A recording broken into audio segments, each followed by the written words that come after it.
Should have started. Hey, did you get that? Did you get Yeah. Hey, I'm leaving that in the video, bro. I'm leaving that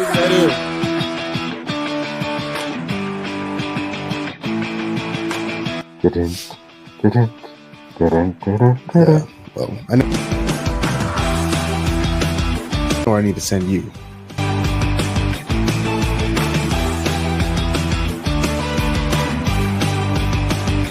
Hey, where's my camera? Hey, Pete, yep. Hey, Pete. As soon as we said that, he said, put me on, dude.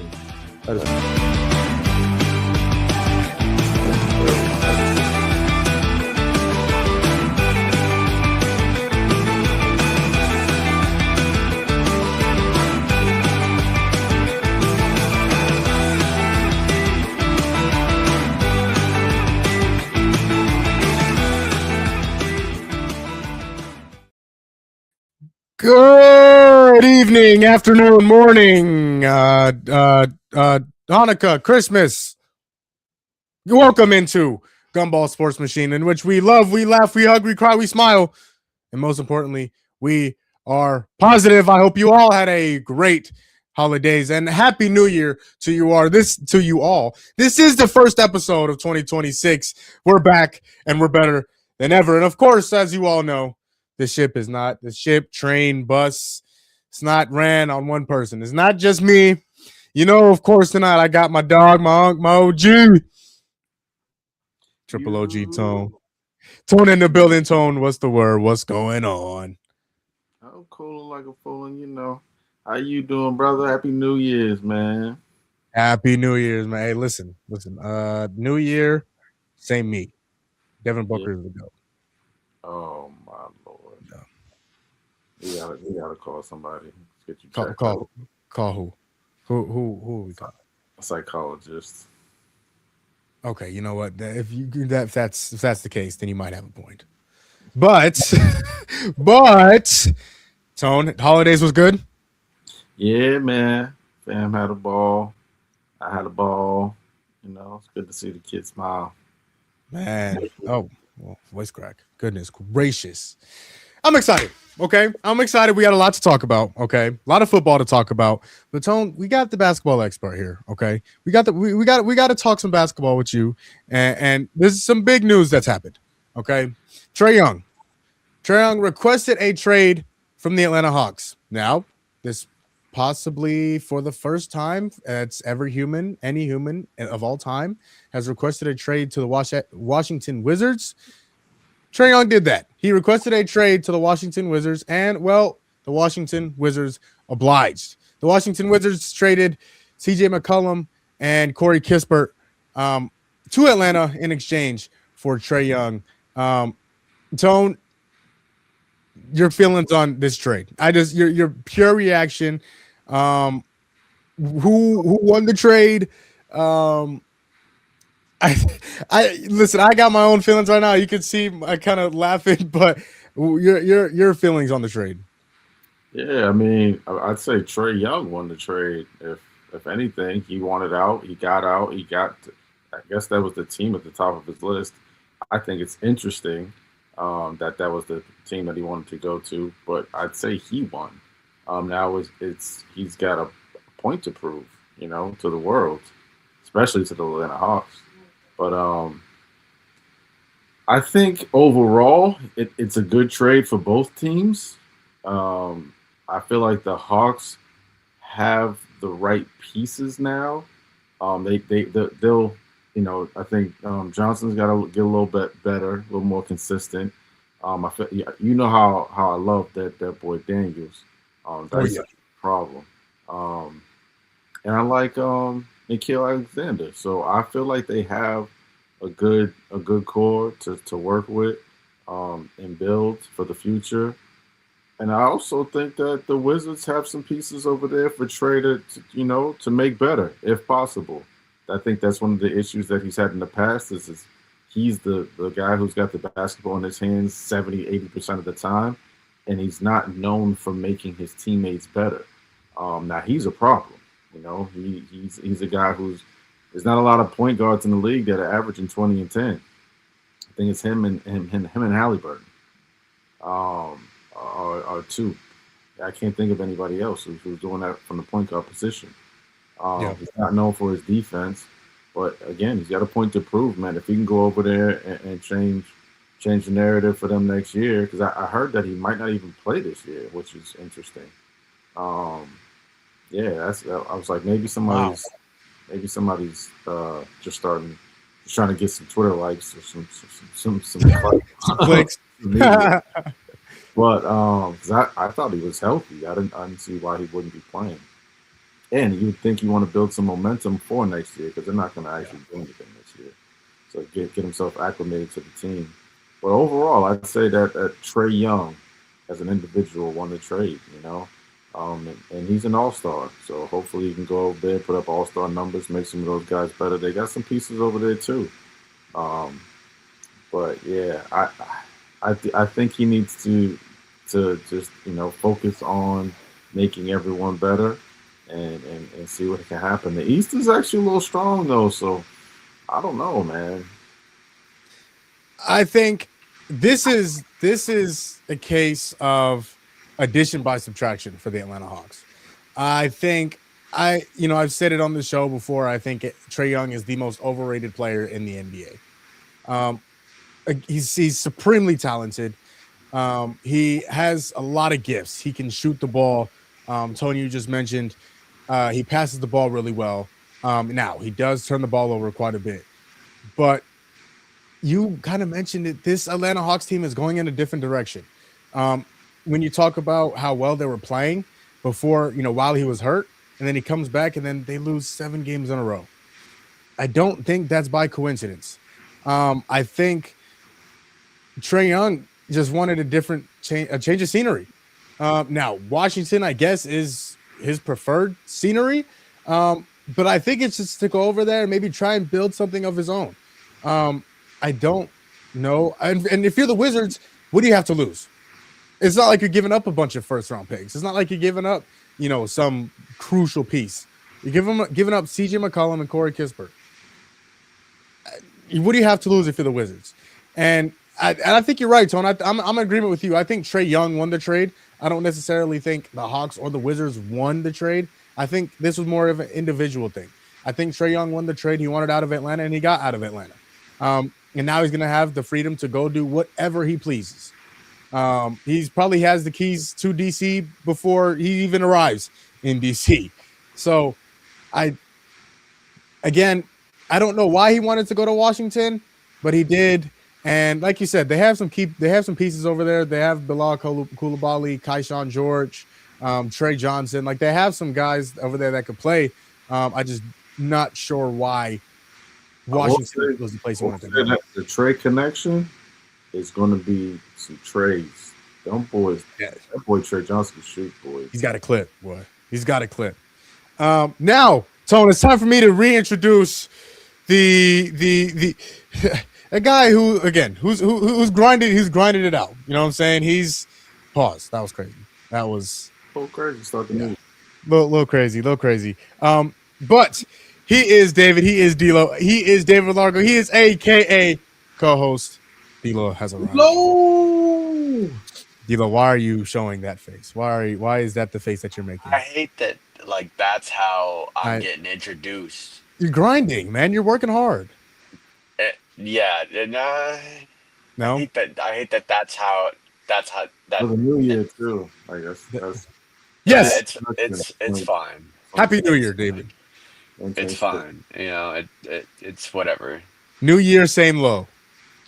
You guys got that Josh Hart, Jalen Brunson connection. Yeah, oh, well, you know, if the shoe fits, you gotta wear it, right, D'Lo? No, No, don't think I'm gonna wear that shoe. no, we don't finish each other's. No, we do not. No. All right, okay, all right. Ah, Well, this is a great start. this is a great start. So, anyways, D'Lo, what do you? Okay, whatever. Well, what do you suck? Trae Young traded to the Wizards. Your reaction? I mean, I don't think this does anything really for either team. It's not like the Wizards are magically going to be this win now team and they're going to go make the playoffs. I mean, they still suck. It's still the Wizards. Okay, all right. I mean, I'm just saying it how it is. They're still just not gonna be a good basketball team, and that's fine. But the same thing with the Hawks. It just feels so lateral for both teams. I don't understand what's going on, but for what Trey's value is, I mean, nobody else has given up any real value for him. It's just not there. So I don't have a preference one way or the other. I think that this will benefit the Wizards more, especially in the future, particularly when it comes to Alex Sarr. Trae Young has been really good at setting up his big man in Atlanta. Obviously, John Collins and Clint Capella, and then more recently, Onyeka.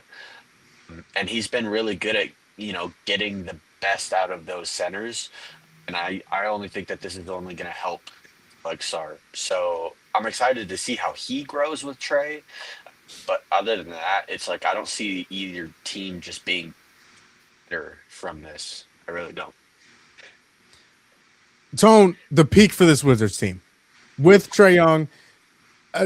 Again, do you see them getting to the playoffs eventually, whether it's this year, next year, with the peak? Or could you see them being able to build a championship roster around Trae Young?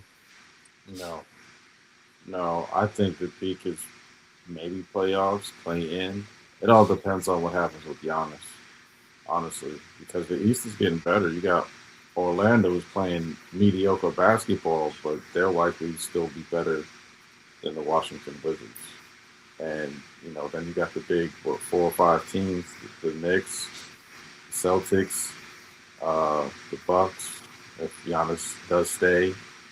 I can't see them being the Toronto, the Magic. They're getting better.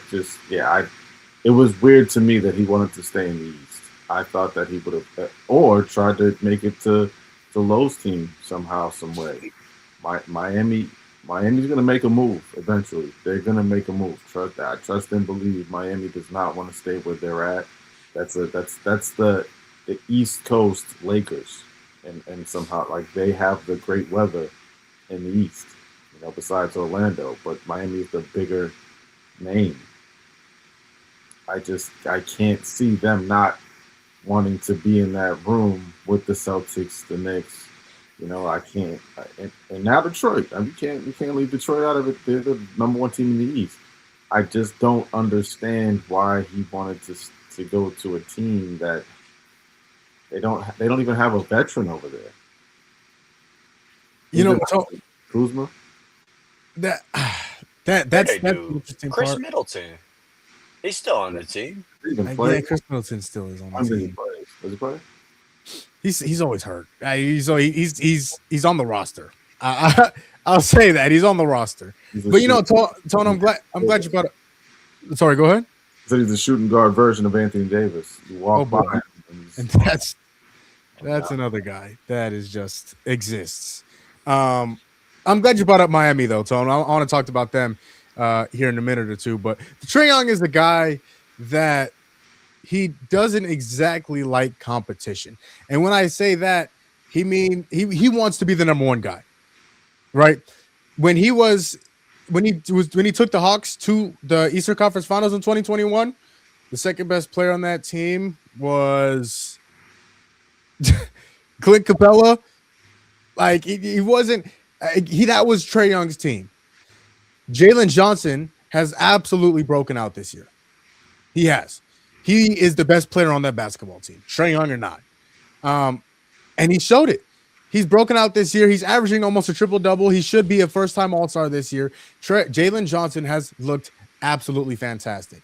And once Trae Young saw that, he said, I don't know if there's room for me here anymore.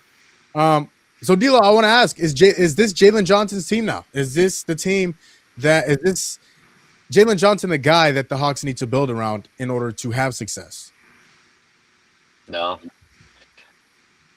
I can't picture Jalen Johnson being a number one on a winning, like, championship caliber team. And that's no knock to Jalen Johnson. He's amazing, and what he's doing this season is great. But they're not winning a whole lot of games. I mean, they're sitting, 3 games under 500 right now. And I understand that Trae is out, but now you're bringing in CJ and Corey, and it's just like, what are you going to do with this roster? And I just don't think that they have enough talent around them to put together something where he can be a number one guy. I think there has to be another piece, particularly as a ball handler. And they just don't have that with Trae gone. Yeah, and it's, it sucks because, D'Lo, I mentioned earlier, I think Trae Young is an addition by subtraction for the Atlanta Hawks. I think they get better defensively. Very absolutely. If you're the Hawks, offensively, he just brings so much. He brings that shooting. He brings the facilitating, the ball handling. He brings so much, and they're gonna miss that. And how do they replace that? I have no idea. I really don't. And so it's gonna be interesting to see how they go about the rest of the season and after, because they don't really have a direction. I think they're kind of in a purgatory right now. Hey, but we say that they're getting better defensively, but are they really? I mean, CJ McCollum isn't guarding a traffic cone either. Yeah, but I mean, CJ And McCollum, I neither don't is think he's going to Corey. start. He's definitely not going to start. Nikhil, Yeah, Dyson, Johnson. But with Trae Young out, he was injured. They were already starting, and they were still losing games. You know what I mean? So it's like Well, they got to get rhythm. Like that team, that Trae was the starter. So when he was gone, they didn't have the system running about those particular individuals. Now, moving forward, the system will be designed for them. So it'll be different. I do think, I still think they lack a more consistent playmaker. And I'm not going to lie, they might need a new coach. Really? It's like, I think so, but like, I don't think they have enough defensively with this move to just subtract offensively of what Trae gives you. I'm not expecting Nickeil Alexander-Walker to go out there and drop 20 every game. I'm not expecting Dyson to do it either. So I think that they just have a lack of scoring. And I don't know if CJ and Corey can really do that anymore. I mean, CJ is maybe good for 15, 18 a game, and Corey is a 3-point shooter. But outside of that, it's like, I just don't know if it's enough from both a point standpoint, but also just from a playmaking standpoint. Yeah, it's going to be interesting. I don't really know where the Hawks go from here. I wish I had an idea, but they're going to have to either hope that they get a really good pick in the lottery or just get. They have that Pelicans pick. That's the thing about the NBA, though. It's the lottery. So, I mean, you could have the worst record in the NBA and then still get the 10th pick in the draft. And so that's the kind of thing that sucks. So, again, they have to hope that they get, a top 5 pick, because I do think this draft is pretty loaded. I think it's going to be pretty good, but it's going to be interesting to see who they're able to find to build around and find again to create success for the team. It's interesting though. Tone, you brought up Miami earlier, and I want to bring up Ja Morant, because I think Ja Morant is kind of in the same conversation as Trae Young when you talk about guys who used to really be the face of their franchise and have slowly dissipated from that role. And I think Ja Morant is that guy now. News came out today that Ja Morant, or that the Grizzlies are listening to trade offers on Ja Morant, as they should, as they absolutely should. Now, D'Lo, should the Grizzlies trade Ja Morant? And if they do, where do you think a place that he would fit in well is? I mean, if I'm the Grizzlies, yeah. I mean, he hasn't been productive this season at all. I mean, he's shooting 40% from the field. His numbers are down. And most importantly, it just seems like he doesn't want to be there anymore. So if I'm Memphis and I can get some value, then yeah, of course. I don't see why not, because he's not being an addition to the team that you're trying to run with right now. But I think it's sort of the same situation as Trae Young, where I just don't know if the value is out there for him, especially with everything that's happened this season in terms of, all of the issues that he's had. A team will definitely look at that as a detriment, and they're not going to want to give up a whole lot of value if that's what he's going to bring to their team. So I honestly think that he could be going for just salary cap and maybe a young player. Definitely will probably be better than like a Corey Kispert level talent, but I don't see him going for, a whole bunch of first round picks, 4 or 5 first round picks. He just isn't worth that to a lot of NBA teams right now. So I think really best fit, and I've been saying it for a while, that Minnesota really needs something else. And I think that a guard for them would just be really huge. And I think that Minnesota would probably be the best fit. Him and Ant together would be really electric for the league, and especially for them getting not like a top tier playmaker, but an upgrade from what they have now. And Mike Conley, who's just aging at this point. I like him in Minnesota. Tone, what's going on with Ja? Ja, I mean, and we can tell this is not the same player from 2-3 years ago that was leading these Grizzlies teams to number 2 seeds and to multiple first round playoff wins. This is not the same guy, both physically, especially mentally, in between the ears. What's going on? And again, do you think the Grizzlies should trade Ja Morant? Yeah, I do believe that, like you guys both spoke to, it's the same situation. I don't know what happens with the Grizzlies after the trade. Like Lo said, I don't think they get a lot back for him. He has depreciated his value, but I think that could work in his favor, because a team doesn't have to give up a lot for him to get there. So he can go to a team like Minnesota, and they don't have to give up a lot of pieces. However, I'm not his friend. He doesn't call my phone, but it does appear as though he has something going on mentally. I think he's maybe at that space where he's trying to mature, but he doesn't want to fully let go of the person that he once was.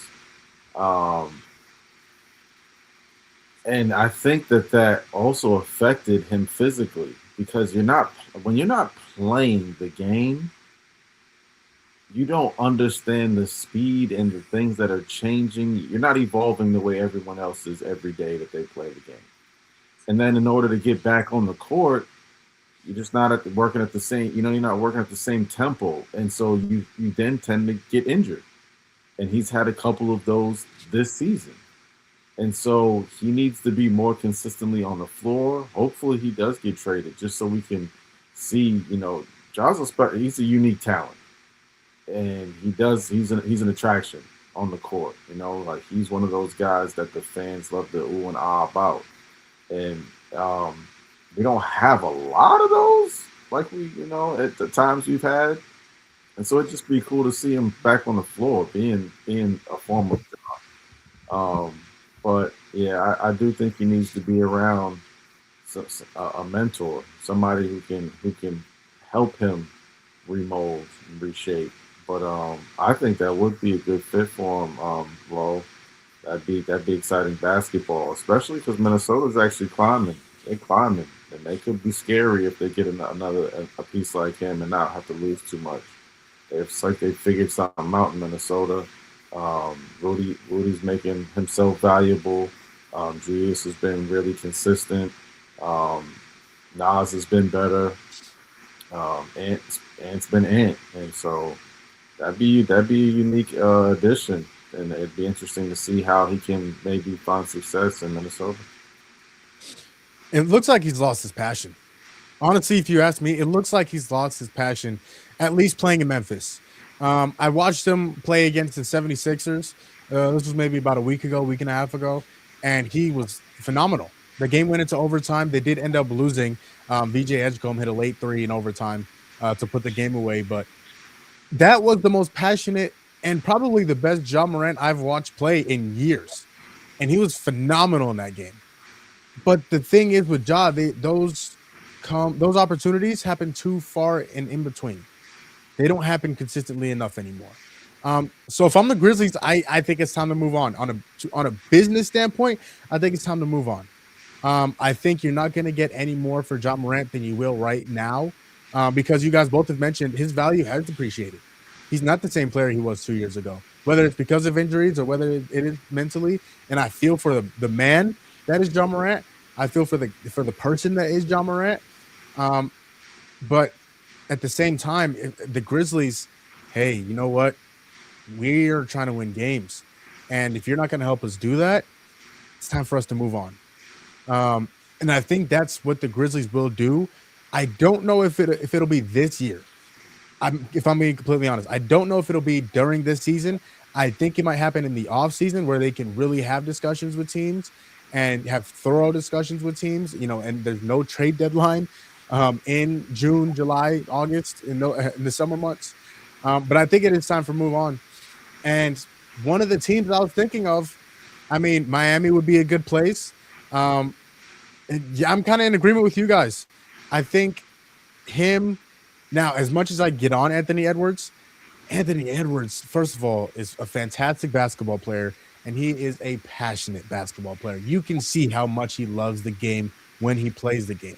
And I think Ja Morant needs to find his love for the game again. And I think Anthony Edwards would be a big part and a big help in finding him, helping him find the love again for this game. And so, Ja, I hope he's doing all right. I just, at a basketball standpoint, he doesn't look like the same player. He just doesn't. All right, fellas, we talked some basketball. It's playoff time. Okay. It's playoff time. And there are 6 games, I believe, this weekend. I believe it's 6 games that are happening this weekend. And boys, we're going to predict them. Who wins and why. We're going to go one game at a time. And I think there will be some disagreements in the games. But let's start with. You know what I was going to start? We'll do your guys' teams last because, well, both my teams are horrible and did not make the playoffs this year. You say? No. I was lagging, so I wasn't sure. I was lagging. Can you guys hear me? Wasn't sure because I was lagging. Repeat what you said. No, I wasn't lagging. Oh, okay. So, anyways, both of my teams just missed the playoffs this year, so they didn't make it. They're terrible. Yeah, both of them are terrible. All right. That's what you said. I heard loud and clear this time. This is supposed to be Happy New Year, not. Who are your teams? Who are your teams? What team? I'm a Suns fan. They're losing right now? The Suns are my. The Suns are, and then the Knicks are my number 2 team. Goodness gracious. Yeah. They're winning, by the way. The Suns are. They got a Anyway. whole hat full of teams. Teams galore. Just pick them Okay. all. Let's start with which I think is going to be the best game of the weekend. Packers Bears. Now this will be the third time in 5 weeks, I believe, these two teams have played each other, which makes it that much better. And well, it's Packers and Bears, possibly the greatest rivalry in sports right now. So, D'Lo, Packers and Bears. Bears a 2 seed, Packers a 7 seed. Who wins on Saturday?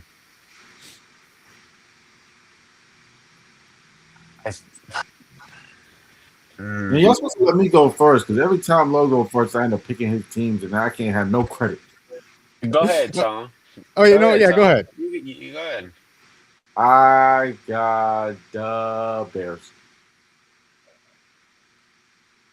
Yeah. That's it. Just it. No elaboration. No. I mean, one, I like hating on most peoples. You know what I'm saying? He loves love.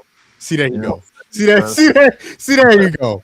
A little bit of motivation. But honestly, y'all know I'm the generalizer. I just love the Bears defense, man. And in the playoffs, defense is known to come out with dubs. I haven't watched, maybe I might probably watch a handful of their games. And it's their defense that holds it down for them. Caleb Williams is a problem. He's an up-and-coming problem. But that's his name, right? The quarterback? Caleb Williams? Yeah. Yeah, I like everything besides the fact that he paints his nails. But see, ain't nothing wrong with that. See, there you go, Tom. I just said that's what I don't like. Ain't nothing wrong with it. You think that's how you show. Maybe that's how he ball. Maybe maybe that's what he did. You know what I'm saying? He must not take the nails off and don't play the same. But but their defense is man. Y'all know I'm a two-way basketball. I love defense, man. And their defense has been known for many years. I don't know how they always tend to keep the same type of level of defense, but they're doing it again, man. And they're rolling. They're rolling right now. So it's perfect time for them to keep it rolling. Yeah, that team turns the ball over. That team will turn you over. I believe they had the best turnover ratio in the NFL this year. So, I mean, again, if they turn the ball over and get the ball to Mr. Painted Fingernail Man, Caleb Williams, they're going to be successful because I haven't seen Caleb Williams do it in the playoffs. Obviously, nobody has. I'm intrigued to see how he performs in the big moments in the playoffs. But it's going to be good. It's going to be good. Lo, who you got? I'm also going to take the Bears, but not for the reason that Tone is taking the Bears. This is a divisional game, so they've already played twice, as Maul mentioned. And the main reason that I'm picking the Bears is because when they split, both teams won at home. And this game is in Chicago. And I think that this is the Bears' chance to prove that they can be a contender this year, and not just this year, but moving forward. And so I think that they'll come out and make a statement. The stadium is going to be rocking because when was the last time the Bears were in the playoffs and actually good? And so, well, you got a point. I mean, they've been dominated by the Packers for years because Aaron Rodgers was there, but. I think this is finally their chance to do that. And again, these teams split and they won their home games. And because this is in Chicago, I'm going to take the Bears. I mean, that Packers defense again is banged up. No Micah Parsons. The offense has been a little better in the recent weeks, but I'm still just not convinced fully. So unless we get some Jordan Love masterclass, which he has done in the playoffs, we've seen it before, I'm going to take the Bears. And Lo, I think for that reason you just mentioned at the end of your statement there, I'm taking the Packers. I haven't seen Caleb Williams do it in the playoffs yet. This is a big moment. This is Bears Packers. It really doesn't get any bigger than this if you're a Bears or a Packers fan. Bears Packers in the playoffs at Soldier Field. This is a big time moment. It's going to be snowing. It's going to be cold. It's going to be ugly. and it's going to be whoever is the more physical team will win this game. And I think the Packers will be the more physical team. I think they can run the ball a lot better with Josh Jacobs and Emmanuel Wilson. I think they have a guy who can go win you the game and especially go make throws when he absolutely has to, in Jordan Love. And I think that defense is good enough. They haven't been great towards the end of the season. They gave up over 200 rushing yards to Derrick Henry. They have not been very good towards the end of the season. But this is when it matters most. And this is when you have your guys step up the most. The Xavier McKinneys of the world, the Quay Walkers of the world, the Rashawn Garys of the world. These guys are going to have to make plays. And I believe they'll make just a few more plays than the Chicago Bears. And so I have the Packers moving on to the divisional round of the NFL playoffs. All right. And another one of the games. I don't think this should be too close. I have a feeling we're all going to pick the same team here, but I'll ask anyways. Los Angeles Rams and Carolina Panthers. The first playoff appearance for the Carolina Panthers since, I believe, 2015 when they had Cam Newton. So it's been a little while. They did back into the playoffs. They lost to Tampa Bay in the last game of the season, but thanks to Atlanta, they did sneak into the playoffs and win the NFC South. So, D-Lo, who you got and why? I mean, I'm going to take the Rams. The Panthers beat the Rams in the regular season, so I think that this could be a very sneaky good game. But again, as you mentioned, this is going to be not only Bryce Young's first playoff game, but the Panthers' first playoff game since 2015. That experience just doesn't match up with LA, who was in the NFC Championship game last year. And just for the simple experience reason alone is why I'm going to take the Rams. But I think this could be a very sneaky good game here. Tone, Carolina Panthers, Los Angeles Rams in Charlotte. Who you got?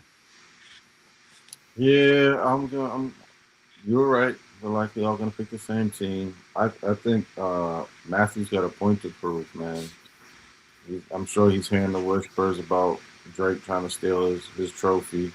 And although these games don't count, sometimes you still got to prove the point. Especially that dog. He had a hell of a year, and I think he's gonna go out here and ball.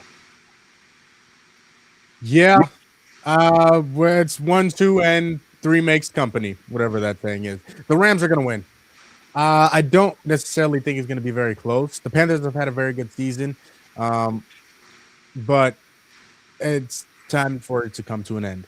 It's going to be fun to see how that Panthers crowd shows up, though, after not being in a home playoff game since 2015. So I'm very intrigued to see how that fan base shows up. Other than that, I think this is going to be a rout. I mean, the MVP, Matthew Stafford, is going to come in. I think he's going to have a Whoa, slow down. He didn't win it yet. Yeah. You think hey, Drake May has had a good season, but he's played about 2 good teams. Yo, he played 5 of the same teams that Matthew Stafford did. And he had a better statistical line. So. At the same time, Matthew Stafford, I think I saw another stat the other day of the I think Matthew Stafford played like 7 or 8 teams above 500, and Drake May played 2. Drake can't change the schedule.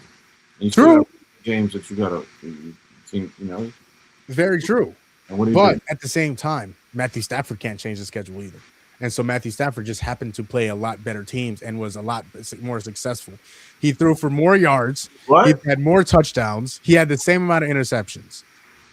And that's only because he decided to start throwing the ball around the yard the last few games of the season. What are his receivers' names? Oh, Cooper Kupp. I mean, not Cooper Kupp. Wow.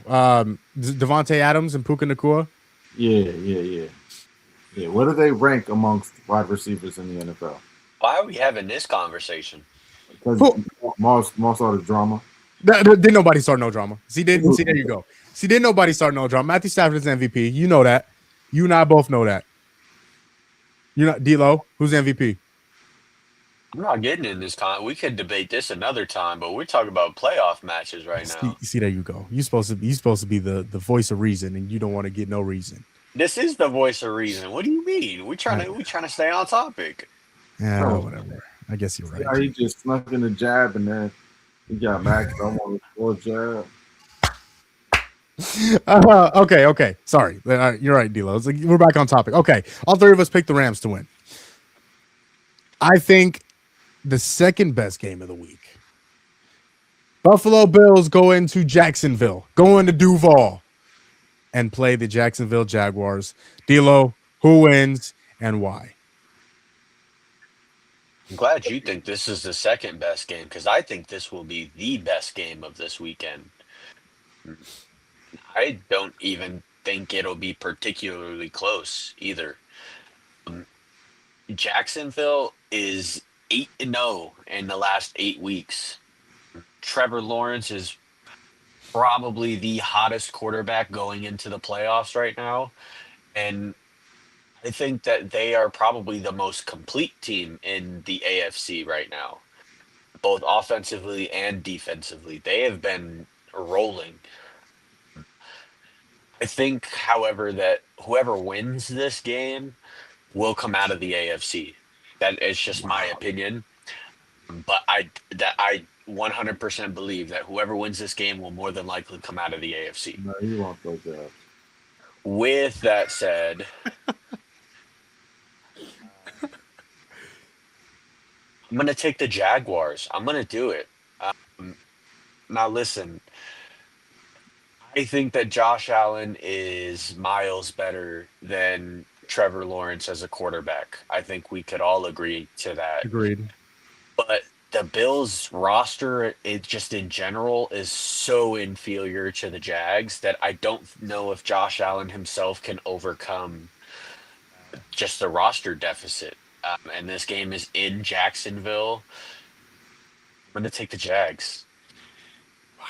Wow. Okay. Tone. Buffalo going down south. They're going to Jacksonville, Florida. They're going to Duval to take on the Jags in a playoff game. Who wins?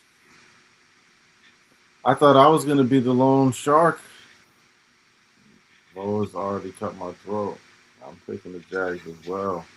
Them boys is rolling. And although I actually like Josh, I like Josh's game a lot. I completely agree with what Lowe said. I don't think they have enough to stop this snowball. And I also don't want to face him.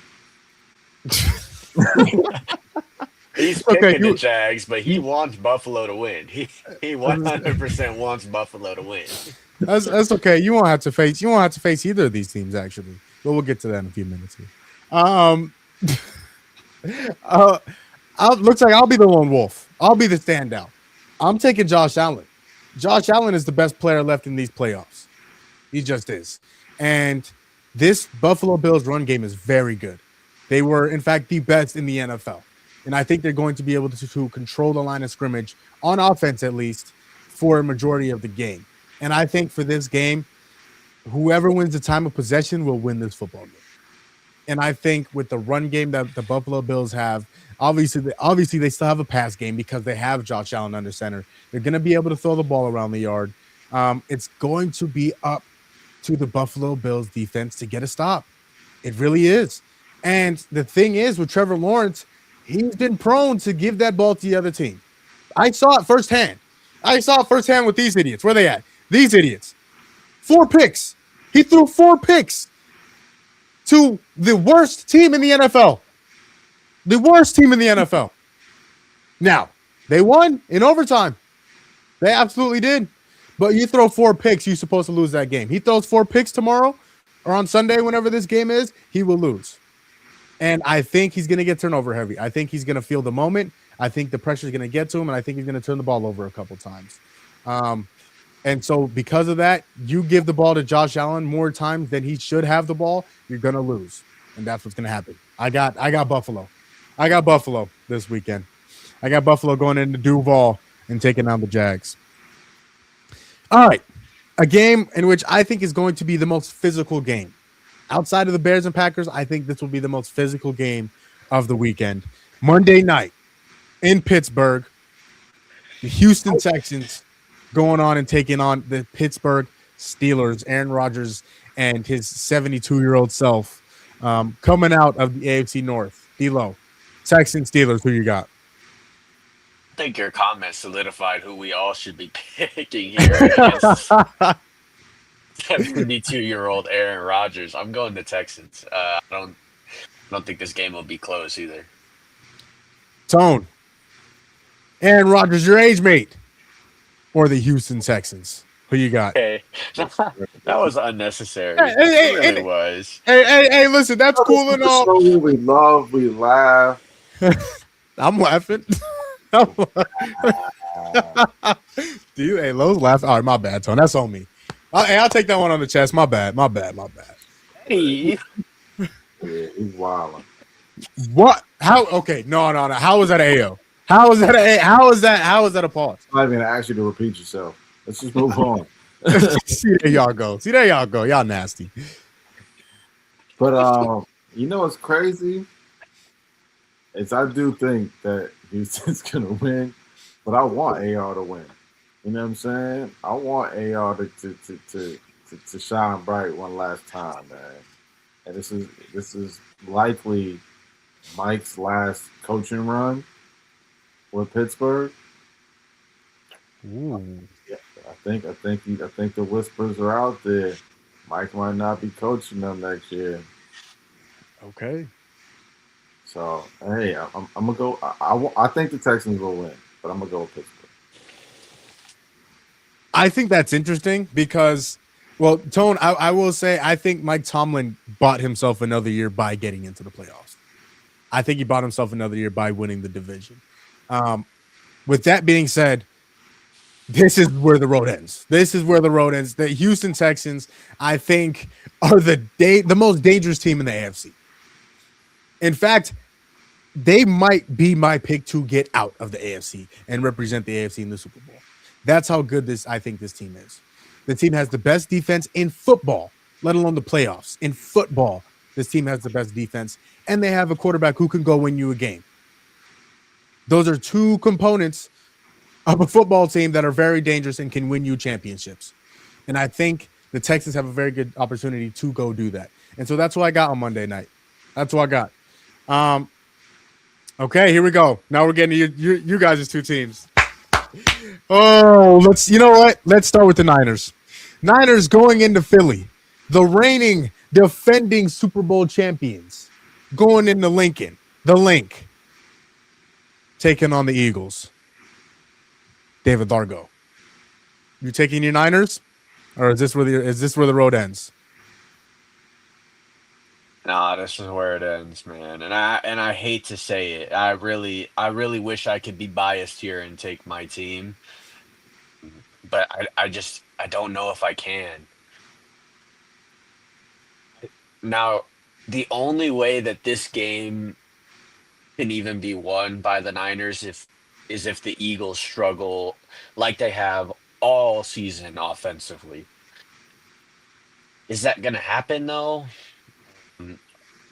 Just don't know. Some games they can, have Jalen Hurts throwing for 350 yards and 4 touchdowns, and then others he's throwing for under 100 yards. What version of Jalen Hurts are we going to get? And I think come playoff time, it'll be the first. Our roster is still depleted.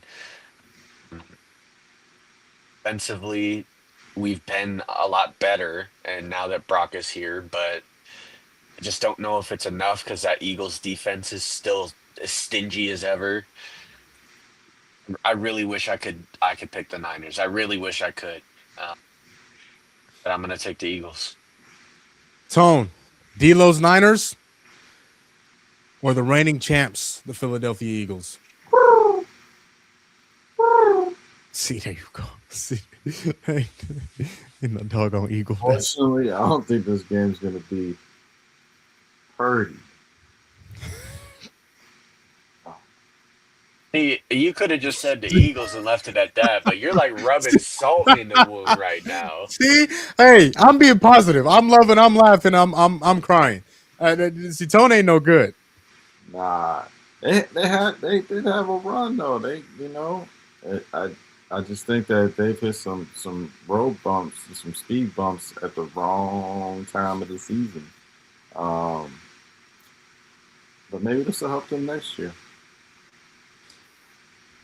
Looks like I'm the lone wolf again, because I'm taking the Niners. The reason why is because what I've seen outside of the Seattle Seahawks game, because the Seattle Seahawks are the best team in the playoffs right now. They just are. They're the best team. They're the best team in the playoffs. There's a reason why they're the number one seed. But outside of that game, the numbers that they put up against the Bears, against these really good teams, against these good defenses, the offense has looked really, really good. And who's their coach? Oh, Kyle Shanahan, who is miles ahead in terms of the better head coach than Nick Sirianni. That's where they have the advantage. I think they have the advantage in a lot of places. And for what I've seen from the Eagles, boys, this Eagles team has reminded me a lot of that 2023 team. When they started the season off like 10-0, 11-1, and they just fell off a cliff and got beat by Tampa Bay in the playoffs. That is what this team is reminding me of. They don't look like they like each other. They don't look like they're having fun. They look like they're arguing and snapping at each other all the time.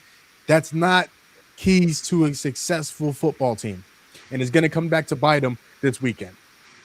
I think the Niners. Excuse me. Bless you. Thank you.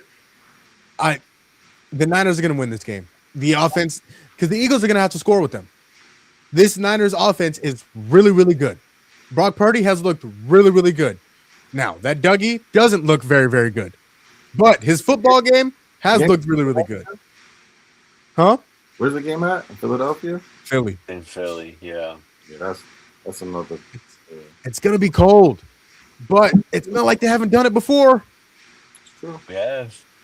And again, I think the 49ers are the more connected team. I think they are going into this, again, outside of the Seahawks game. They're on a bit of a roll. They're playing some really good football. And they're going to come into this game and they're going to keep rolling. And I don't think the Eagles are going to be able to keep pace. I don't think they're going to be able to score with the Niners. And so for that reason, D-Lo, I'm taking your Niners. And I think they're going to win this weekend. I like that. Niners, we all would have took the Niners, but I like that you said the 2023, but we're just not that team right now. No. Well, no. The 2023 Eagles. The Eagles. No. I'm talking that the Niners won that year. No, or was that 2022? I'm pretty sure that was 2023. Was that 23? Yeah, I think it was 23. When the 49ers went back to when the Niners went back into Philly and lost to Mahomes and curb stomped Philly. Yeah. I mean, we had Fred Warner, we had Dre Greenlaw, we had all of these guys that we just don't have on the D with Nick Bosa. We don't have them on the defense right now. And I don't know if y'all have seen the videos of Fred Warner. I don't know how he's healthy already, but he was eyeing a return for the divisional round if we win. There's no, which is just absolutely insane, by the way. But we just are missing a lot of those key pieces on defense. And I already know how much of a fan you are of Lenore on the defense, Jamal. It's such a bum. It's so horrible. I mean, you call out JSN, you call out Jackson Smith and Jigba, one of the best receivers in the league, and talk about some travel. Yeah, all right, dog. I'm sorry, Debo. Let me shut up. So I don't know if we have enough to stop the Eagles offensively, even though they've been really bad and inconsistent this year. But when they're really good, and I just don't know if we have enough to stop the really good in this game. I think the Eagles. Honestly, I think the Eagles are going to stop themselves. I think they're going to stop themselves. That. I hope so. I hope so with all of my heart. But I just don't believe in the Eagles. Now, if they prove me wrong, hey, they prove me wrong. I'll come on here and I'll gladly admit that I was wrong. I don't see it. Is this recorded? Yeah. See, there you go. See, you know what? Speaking of which, let's get to your team. The final game that we're going to talk about and predict this weekend: the Chargers at the Patriots. How many games did they win? 14-3. 14-3 Patriots against the 11-6 Los Angeles Chargers Sunday night on NBC in New England in Foxborough. Tone, who you got? That a real question? Why do you have the Chargers winning? What the hell? Sorry, I apologize, kids. Sorry. My bad. That's on me. That's on me. Also, Drake May, keep it rolling, brother.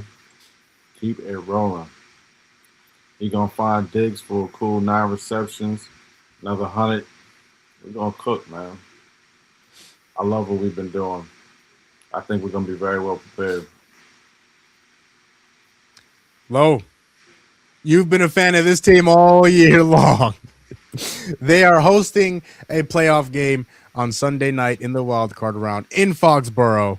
Drake May, possible MVP candidate, possible MVP, and going against Jim Harbaugh, Justin Herbert, and the rest of the Los Angeles Chargers. Who wins? It's gonna be chilly. Keep that in mind. It's gonna be chilly. It's gonna be cold. Less enthusiasm of picking this game as much as, me trying to figure out who Jamal is going to pick in this game. And let me break this down, okay? On one hand, Jamal hates the Patriots because 2 of our closest friends are Patriots fans. Yes. Outside of the fact that he just hates the Patriots. Yep. But on the other very well hand, said, It's this guy. But on the other hand, Jamal is one of the biggest haters of Justin Herbert that I may have ever seen. Every time Justin Herbert is in the playoffs, we're talking about how he chokes, and Maul is not a fan of his game and does not think he's a top 5 quarterback. So for me, the joy is seeing which team that Jamal is going to pick in this game. Which team he hates less? Yeah, which does he hate the Patriots less, or does he hate Justin Herbert's playoff chances less? That's the joy I'm going to get out of this segment. But for me personally, I don't have that hate against Justin Herbert and the Chargers. Oh man! But I do have this hate against New England. Hate them. They're awful. I hate them. So I'm taking Justin Herbert legacy game. I'm picking the Chargers. That's what I did with in the group chat, y'all. All watching. This is what I did. Yep. How you feel about Trae Young again, Tone? Oh, my bad. Let me not bring that up. Would you say that? Would you say in the group chat he was a waste of talent? Poop juice. Which is, I don't think y'all understand how angry I was when Tone said I was so livid. I did say twice that I was exaggerating. I said that, but y'all just kept, pause, biting the bait. So I had to have fun. Whoa. Hold on. He said pause. He did say pause. Yeah. But okay. Patriots, Chargers. Drake May, Justin Herbert. Justin Herbert has been really bad in the playoffs. He always has been. He had a 27-0 lead against the Jaguars, lost that lead, lost that game. He has not performed when he absolutely needed it most. The New England Patriots haven't played any sort of competition whatsoever this year. They have had the easiest schedule since 1989. They play the Bills this year? And who else, Tom? Who else they play? Divisional game. Though. Oh, are you talking about the game that they were up 21-0 and then lost? Is that the game you're talking about? We didn't beat the Bills? Oh, you beat them. Oh, you beat them. I played them twice. Divisional game. Yeah. Divisional games don't count. Wow. I'm just saying it how it is. I'm sorry. So, and Drake May has played well all year against the competition that he's played with, albeit. He's played very well all year and absolutely deserves to be in the MVP conversation. With that being said, I'm taking the Los Angeles Chargers. I'm taking the Chargers. I think the Chargers go into Foxborough. Now it's going to be very cold. It's going to be very cold. But that Chargers team has a very good defense. They have guys who can make plays. They have Khalil Mack. They have Derwin James. They have guys who can go out and turn the ball over, wreak havoc for Drake May, and cause turnovers. And Justin Herbert, I've seen him play pretty well in big games this year. Week number 1 against Kansas City. The reigning AFC champions, he went out and he played well. Now we saw what KC ended up being. So maybe that game didn't mean as much. But at the time, the Chiefs were coming off an AFC championship. And Justin Herbert went into Brazil and beat them. I've seen him play bigger in bigger games this season, and I think he's going to do exactly that in Foxborough. It's going to be cold, but they're getting Omarion Hampton back, so they should have somewhat of a run game.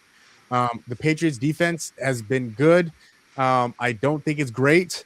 They're missing a lot of guys. I don't know if they're going to be able to win up front, and I think Omarion Hampton is going to be able to play really well and run the ball really, really well. I got the Chargers. Justin Herbert legacy game. That's what you said, D-Lo? Justin Herbert legacy game. Sponsored by 2 Pat haters. This is glorious. It's gonna be so amazing. Yeah. I just want you to know that this is the only game that I was unbiased in. I just want y'all to know that. Yo, if we win, y'all better turn your phones on silent. Okay, let's get to some of these comments. Again, Papa Dano has returned. He has the Packers over the Bears. He's with me. He has the Packers going into Soldier Field and taking over that game. Let's see. He also has the Rams going into Carolina and beating the Panthers. He has the Bills going into Jacksonville and beating the Jaguars. He has the Texans. Maul's not good at this. I just want to let you know that. Like when it comes to the stat sheet, Maul's often losing. So you got all of Maul's teams so far. Just gonna put that out there. See, there you go. He has the Eagles. Pick the Eagles to beat the Niners. Now, maybe that was a little bit biased against D-Lo. We'll see. And Gucci said something interesting, and I think is again a good point. Is why I bring up Omarion Hampton, the running back that shows up, whether it's Ramondre Stevenson, whether it's Omarion Hampton. That is one of our biggest flaws, though, is our run defense. You're gonna have to stop Omarion. Gonna have to. Is it Ramondre? I thought it was Trae Young. What happened? Travion Henderson. He was hurt for a few weeks, though, wasn't he? But I think he's back. He's back now. But yeah, and he might be RB1 going into this game, in which I wouldn't be surprised at all because where he did go to school. Yeah. So of course, yeah. Yeah, he's a Buckeye. Oh, hey, D-Lo, let him know. Now we lost. We out right now, and Indiana's going to the championship because they just bent over Oregon. Oh my Lord, they just had their way with Oregon. Oh my, spanked them and had them call him daddy. Listen, it was bad. Boys are up 4 right now. Oh yeah, I got the. I don't know if you've seen. I'm looking down at the laptop, but I got the game on. So the Suns are up 99-95 with 5:25 remaining. And boy, I'm scared. Devin Booker is playing well though. So it's his team against his team, people. Oh yeah. Yeah, he's got 2 teams going on. Nasty work. So those are our wild card weekend predictions. Oh my God, Fernando Mendoza threw for 177 and 5 touchdowns. This guy, he doesn't have to do much. He doesn't have to do. Sorry. Okay. Anyways, that's another topic for another day. Okay. You recruiting? You recruiting? No. Oh. Nope. Don't want anything to do with Fernando Mendoza. I think he reminds me a lot of JJ McCarthy. He's a game manager. His team is very, very good. He has a dominant offensive line. He reminds you of 9? Yeah, see, there you go. Yeah, 9. Yeah. I have an alter ego. I like to call him 9. What a joke JJ McCarthy is. And you see how bad he was in the end of the season. Goodness gracious. Anyways. No, they won. They won what? 3 in a row to end the season? Something like that. Horrible. JJ McCarthy is horrible. That is the moral of the story. Now, you know what? Speaking of quarterbacks, boys, I don't know if you saw, I know Tone sent it to me, and I thought this would be a very, very interesting discussion. A lot of people believe quarterback is the most important position in sports. It's the most valuable. Without a quarterback, you can't win. Some people believe that isn't true. Some people being Richard Jefferson. Richard Jefferson is trying to argue this statement because he believes that quarterback is not the most important position in sports. Now he brought up Giannis and LeBron, and of course he wants to bring up his own sport, which to each his own. But Tone, I'm interested. I'm really interested to see how you think, because I understand his point. Okay, I understand his point. You know what? No. Let me shut up. Tone, do you agree with what Richard Jefferson is saying? I do in many ways. I think about how you talk about quarterbacks like Jalen Hurts. You don't think Jalen Hurts is a top 5 quarterback in the league? Am I right? Yeah. He's not. He's not. He just won an NFL championship, correct? Correct. When you look at basketball, you typically have to have at least one star. At least one. Sometimes you need 2. And then there's the factor of defense. Not only is that star playing offense, they have to play defense. And they might not be the best defender on the floor. They might not even be one of the top 5 defenders on their team. But they still have to play defense, or else it'll be 5-on-4. I look at players like Luka Doncic, Jalen Brunson. I could speak to maybe Tyrese Maxey. I think he plays a little bit more defense than the other 2 I named. But Tyrese Maxey is one of the most profound offensive players that we have in this league. He's not even the best player on his team. Joel Embiid is. But the value that he brings to that team, being able to score the basketball the way he does and not be a cone, he's damn near more valuable to his team than Jalen Hurts is.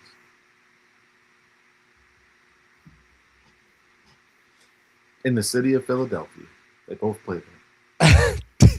D'Lo, is quarterback the most valuable position in sports, or is Richard Jefferson and Tone have a point when they say a good basketball player, your best basketball player, is more valuable than an NFL quarterback is?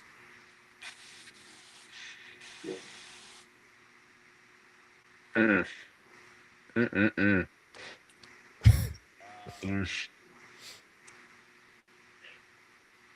don't think either. I don't think it's the quarterback or the NBA player. I'm going to go in a different direction. I think it's an MLB pitcher. I think that if you have an elite level pitcher in a 7-game series who can go out and win you 3 games. Not to cut you off, Lo, but Richard Jefferson did say that Ohtani was more valuable than an NFL quarterback. Is he wrong? Is he wrong? I mean, is he wrong? I mean, when you I don't necessarily think that, because I'm very new to baseball, so I don't know everything.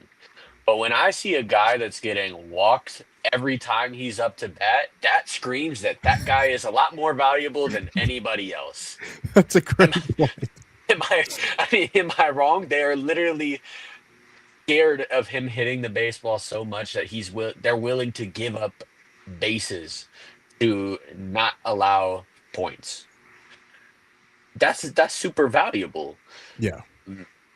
And again, unless you're like this elite high-end quarterback, like the top 4 that we keep mentioning of the Lamar, Josh Allen, or Joe Burrow, if you're not one of those 4, I don't think that you're as valuable. I just don't. I think that the team around you matters. Same thing with NBA. Yeah, I don't remember the last time there was just one player who like single-handedly willed a team to win an NBA championship. And I guess that really goes for any sport. I don't think that the Dodgers had one singular player who just willed them to a World Series. I think all of these are team sports for a reason. Oh, they did. Yoshinobu Yamamoto put them on his back. And that's why I said a pitcher. I think that from what I've seen just from baseball, he single-handedly won them so many games that it's hard for me to not say that he is the reason that they won. So yeah, I think for right, and this may just be recency bias, but I'm gonna go with the pitcher. Okay. See, D'Lo, before I get to that, because I think that's a really interesting point. Tone, I want to ask you a question because what Richard Jefferson said, now everybody's entitled to their own opinion, but I'm going to discredit it right now. Who's more valuable to their team? The best basketball player or the best hockey player? Because hockey, you have to play both sides, right? Hockey, you have to play both sides of the ice, just like you do in baseball. When you look at the Alex Ovechkins of the world, when you look at the Austin Matthews of the world, and then you look at the Giannis's of the world, and then you look at the LeBrons of the world. I think he would have included hockey. It's just that most people of his complexion don't watch hockey, and that's okay. That's okay. Yeah, so it's hard to speak about something that you're not knowledgeable about. But I think that he would have because, again, like you said, that's a sport where you have to play offense and defense. And I think most you're more valuable when you have no choice. Whereas baseball, you have a choice. Football, you have a choice. Like I think a lot of people value Deion Sanders more than they did some other players because he chose to play both sides of the ball. And so people are like, yo, Deion is more valuable. He's doing something that nobody else on the field can do. So I'll say this. Shohei Ohtani is absolutely the most valuable athlete for any team in any sport. That is absolutely accurate. And why do you say that? Because he is the best hitter in baseball, and he is one of the best pitchers in baseball. The quarterback is the most valuable, the most important position in sports. Here's why. They may not play both sides of the ball. It's very true. They may not play both sides of the ball. And you can say, oh, I've seen Trent Dilfer win a Super Bowl. I've seen Jalen Hurts win a Super Bowl. Now, Jalen Hurts wasn't bad, but he also was very good. He wasn't great. But when you look at an NFL quarterback and the responsibilities that they have, the pressure, the eyes that are on them, the toughest position to play in sports right now, the toughest position, the person with the toughest job in the world is Dak Prescott. It's LeBron James. False. Absolutely false. The person with the toughest job in sports is Dak Prescott. It's because he's the quarterback for the Dallas Cowboys, America's team. He sucks. I mean, but they don't win. Yeah, but he sucks. So it's now, fine. those are very good points. But when you talk about what an NFL quarterback has to go through, when you talk about you have to learn hundreds and hundreds and hundreds of plays in an NFL playbook. In basketball, you learned what NBA play. I don't know what an NBA playbook looks like, but 20, yeah. 20 maybe. And then you play every other night. There's a reason why football players have a week to prepare for games. Not only because of their physical health, but because Giannis, listen, look, Tone, you and I could go play a basketball game and say, oh, they're running a 2-3. They're running a 3-2. They're running a 1-3-1. You have to study. You have to study the film study that goes into being an NFL quarterback. You have to watch hours and hours and hours of film to try and decipher these defenses and these blitzes. Similar things if you want to be great in basketball. They study mannerisms, but you don't get a week to do it. No, which I would think would make it more difficult. Yeah, but you don't. Okay, how many? Tone, how many defenses? How many different types of defenses do you believe are in basketball? I mean, there's man and then there's zone.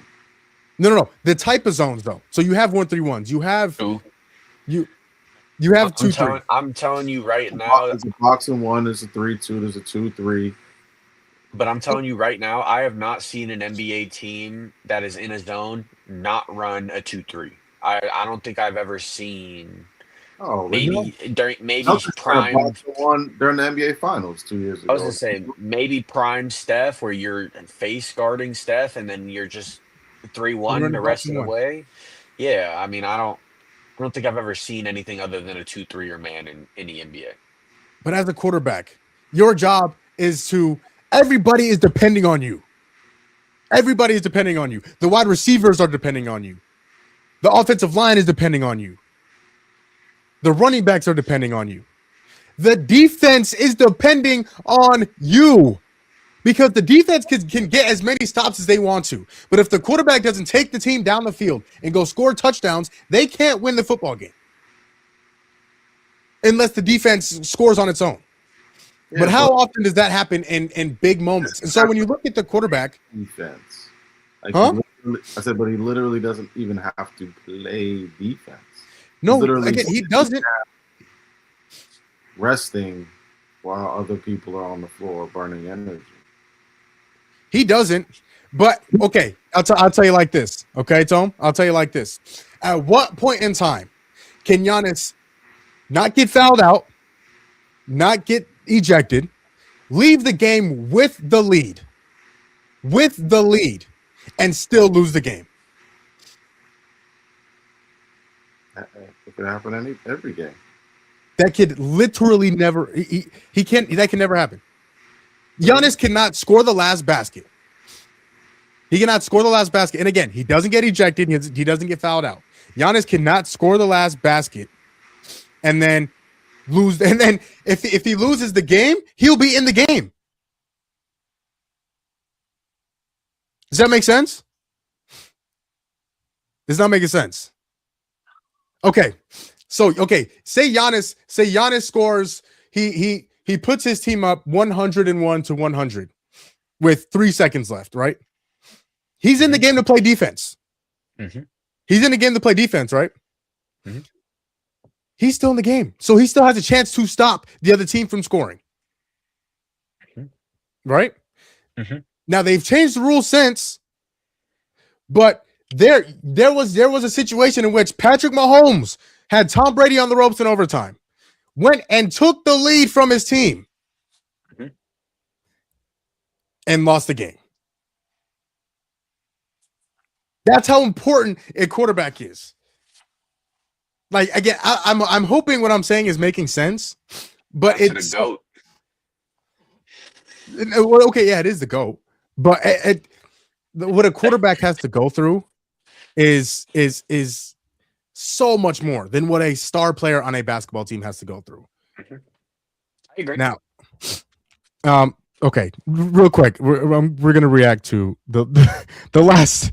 There's okay, D'Lo. Let me explain the situation to you. The Suns are up by 3, and it looks like Grayson Allen just hit the ball off of Mikal Bridges for a turnover. Mm-hmm. And there's 13.5 seconds left. The Suns are up by 3. Suns ball. They're looking at it right now. I think the Knicks challenged it, but it looks like it is Suns ball. Also, look at Daro. Just great defense. I don't want to cuss on here. Oh my gosh, Grayson Allen. Oh, this is fantastic. Okay, I don't know where Tone. I think Tone lost connection. He either lost connection or his laptop died. But sorry, people, we're reacting to Suns game live, and now this is taking forever. Now, but D'Lo, does that make sense? What I'm saying though, like, I get it. There's no more pressure on any one position than there is on quarterback in the NFL. In sports, like that's Tone has arrived. Tone has arrived with us again. Did your laptop die? Yeah. Damn, hold on. Also, the Suns are up by 3 with 14 seconds left. I know. I was watching that. And they have the ball. So this is glorious. Okay. Can we just take a second and talk about the Suns and how good they've been this year? No. No.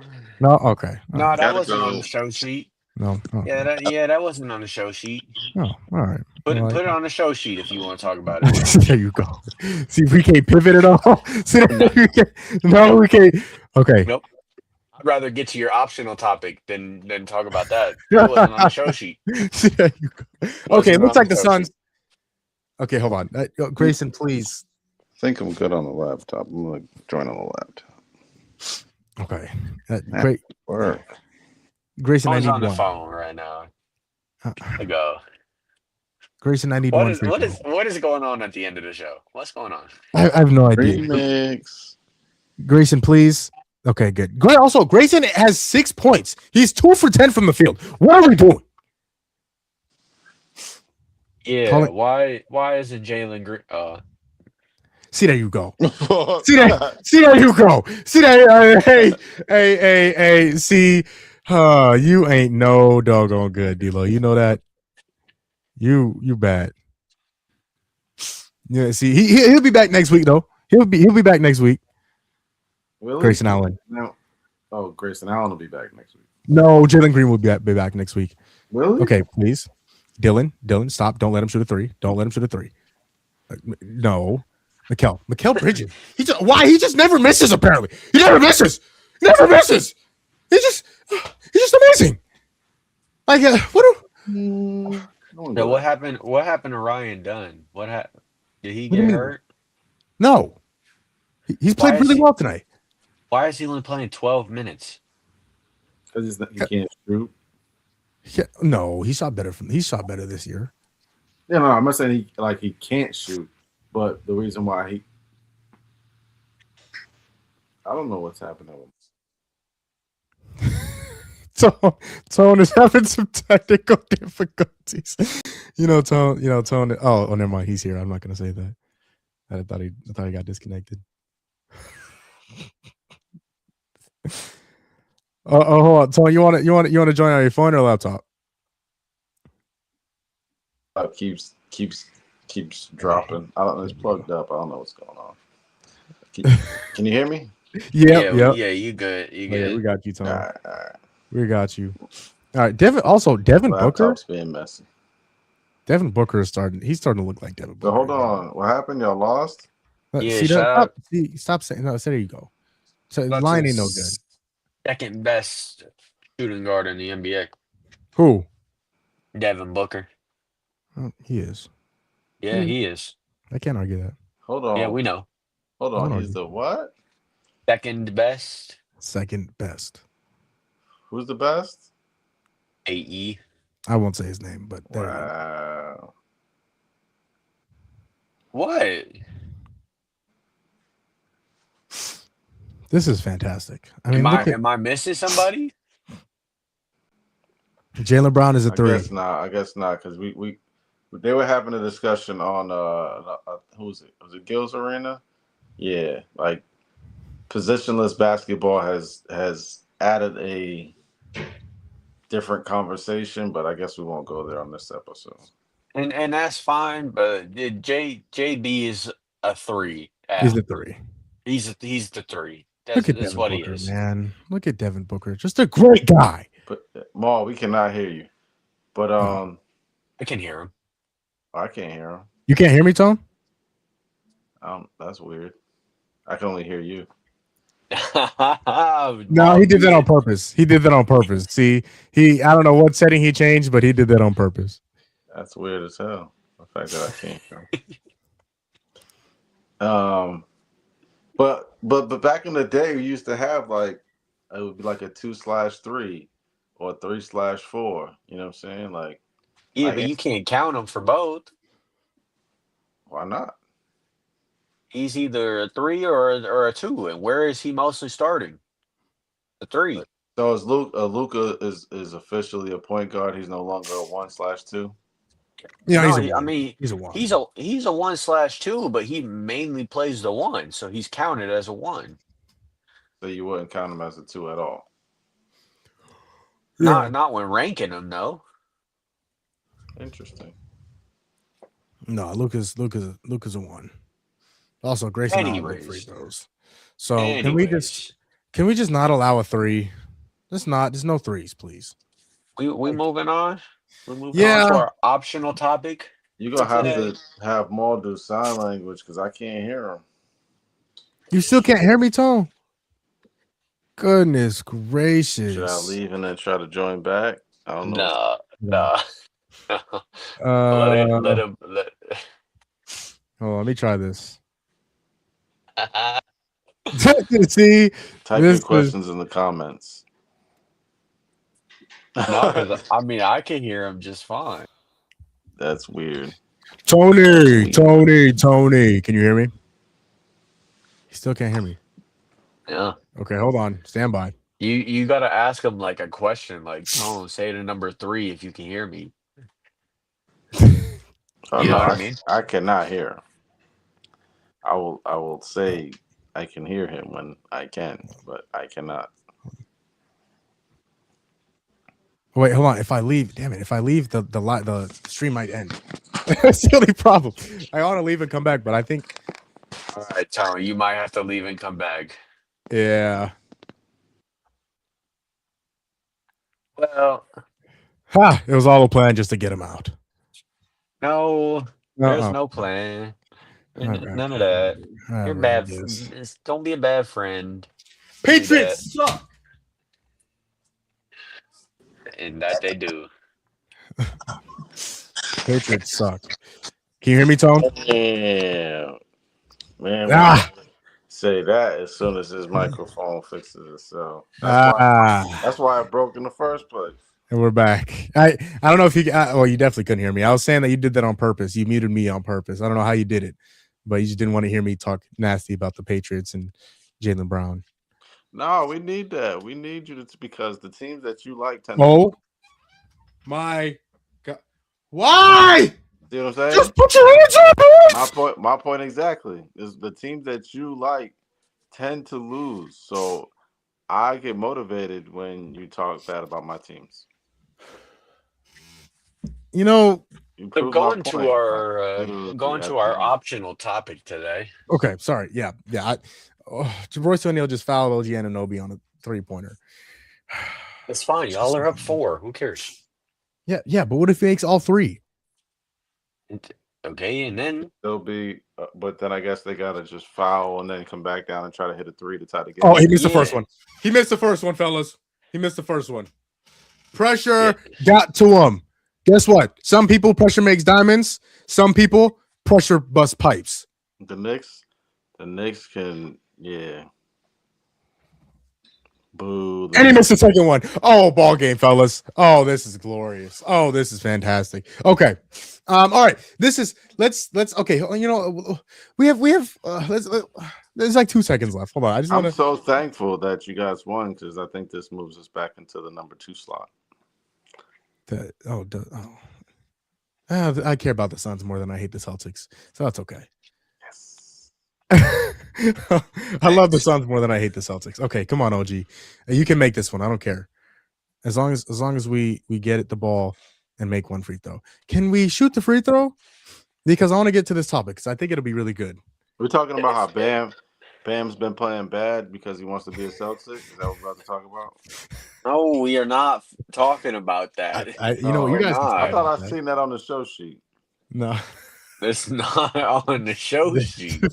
Not even close to me. Y'all have nothing to offer. At this point, Bam's not that valuable, so we could give them stop a draft pick and a Xavier Tillman and.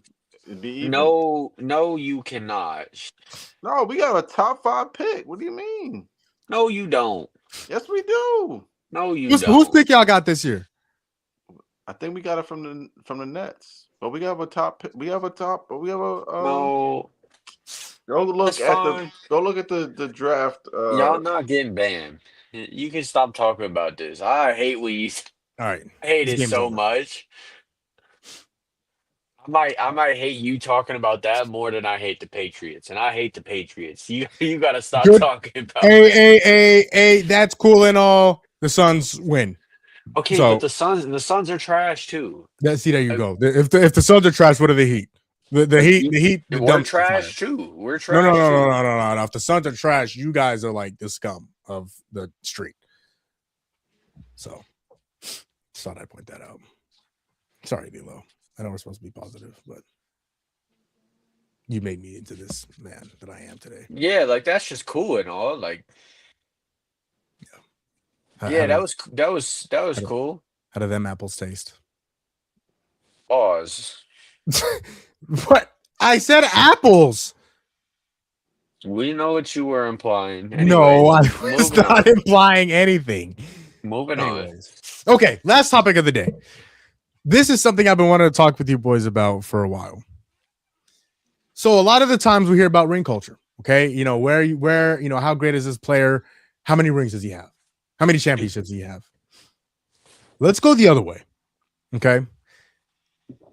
Who is the best NBA player to never win an NBA championship? Tone, I'm going to start with you. You got to kind of preface the question with like a timeline. Are we talking like retired players? You talking Period. existing players? Period. Retired. So I not to say I will, but I could say Anthony Edwards. That could be the answer to the question. Yeah. Wow. It's not, but you can. No, Yeah, it's not. That's not the correct answer. That's not. But I the best player to never. This is actually a good question. Tough one to answer. I'm the best player in their prime.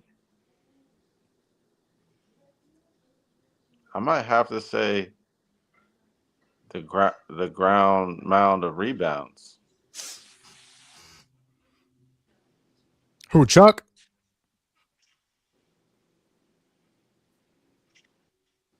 Like when you think about what he accomplished in his prime, and then maybe Karl Malone. Karl Malone had the longevity. He had the numbers. If he was on a different team in his prime, Karl Malone could have possibly won 4 or 5 championships.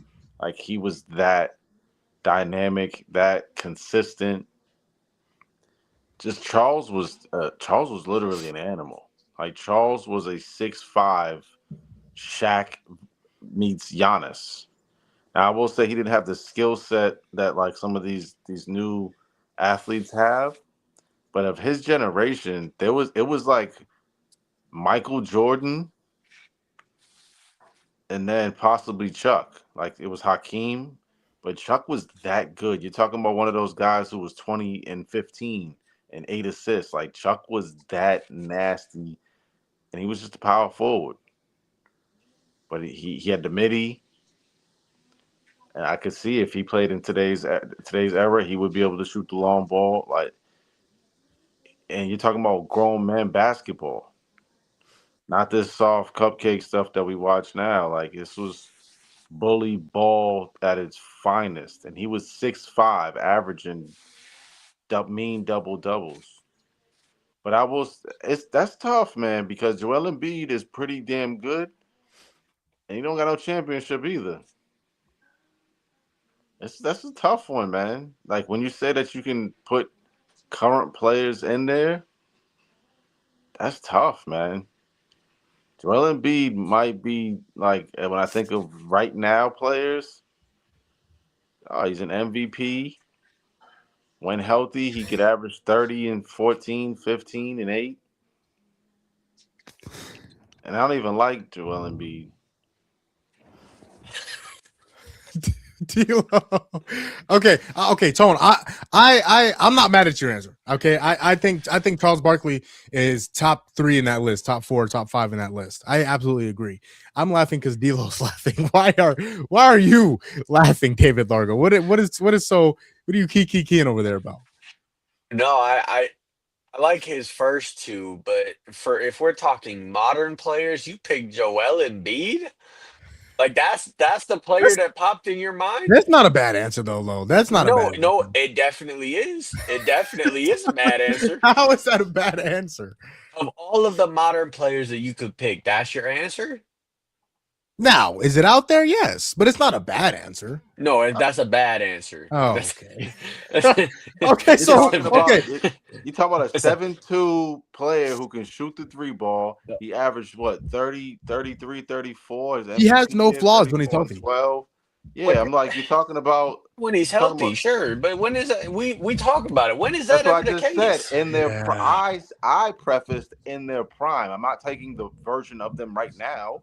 I'm Sure. telling you the prime version of these players. Okay, let me There's a prime modern player who I think you're still overlooking. okay, okay, let me put it this way.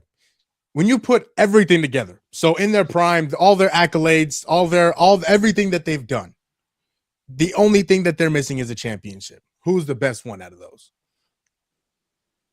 I mean, the answer is Carl Malone if you're putting everything together. I do agree with that. But I think the close runner up is James Harden. I genuinely think it is. Yeah, he's up there. He's got the MVP. He was taking the prime Golden State to 7 where they went what 0 for 36 on three-point attempts. They were awful. My only argument for that is James Harden can't guard Embiid. That's fun. Embiid can't guard Harden. Well, like, what are we talking about? If they played 1-on-1, James Harden might not touch the basketball. No, but they ain't playing 1-on-1, Tone. I mean, we're not playing one-on-one. We're not All of playing the other that. players that I named, they could play 1-on-1 against each other. Oh, y'all not gonna like my answer then. Okay, but Yeah, I'm not gonna like my. I'm sorry, but if you're throwing Joel Embiid in that category, I don't think anybody that you named is guarding Joel Embiid. That's my point. But that doesn't make him like the prime candidate. I don't see why not. It'd be like Jokic without a championship. I would have to say Jokic. The numbers, Oh yeah. that's what I see Joel Embiid as. A healthy Joel Embiid is like the closest thing I've ever seen to Jokic. It's hard to argue. And it is hard to argue, but like when we're taking everything into account, like that's the player that came to your mind before guys like James Harden, Yeah, because he plays Chris defense Paul, too. Russell Yeah. Westbrook. Rusty Like would have been probably my second. I'm not mad at the James Harden, but I think primarily because I tend to pick players who play both sides of the basketball. man, hell, even your guy, your GOAT, Allen Iverson. Again, Yeah. I tend to pick players who play both sides of the basketball. We can really go on. Elgin Baylor never won a ring. Yeah, he was a player that did play both sides of the basketball. yeah. I mean, there was just so many other places that my mind went to, and But I didn't watch Elgin Baylor. I watched Charles and Karl Malone. Oh, and I know, but like that's See, why there I you was go. Why you have to say it like that? You didn't have to say it like that. You didn't have to say it like that. You talking about? I know you watched him. I know. No, I did not. No, he wasn't born yet. He's not that old. Okay, I thought you meant the other way. No. Okay, listen. Both of you are wrong. Okay, I just want to point that out. Both of you are wrong. Now, here we go. You better not say who I think you're fixing to say. He said Devin Booker. Devin Booker. No, okay, I'm just kidding. Steve Nash. I thought about it. I did think about it. I will leave right now. The best player to play that has never won a championship is Chris Paul. Chris Paul. When you look at what he's done, now you want to talk about MVPs he got? He don't got any MVPs. Oh, okay. That's okay. He doesn't have any MVPs. But when you talk about the impact that he's had on some of these teams, the Hornets, those teams were never supposed to be good. Those teams were never supposed to be good. The Clippers. He came into the Clippers and made them a contender immediately. How many conference championships he got? One. And he played how many years? He's played. I mean, he got the same amount as James Harden. Oh. He got the same amount of conference championships as James Harden.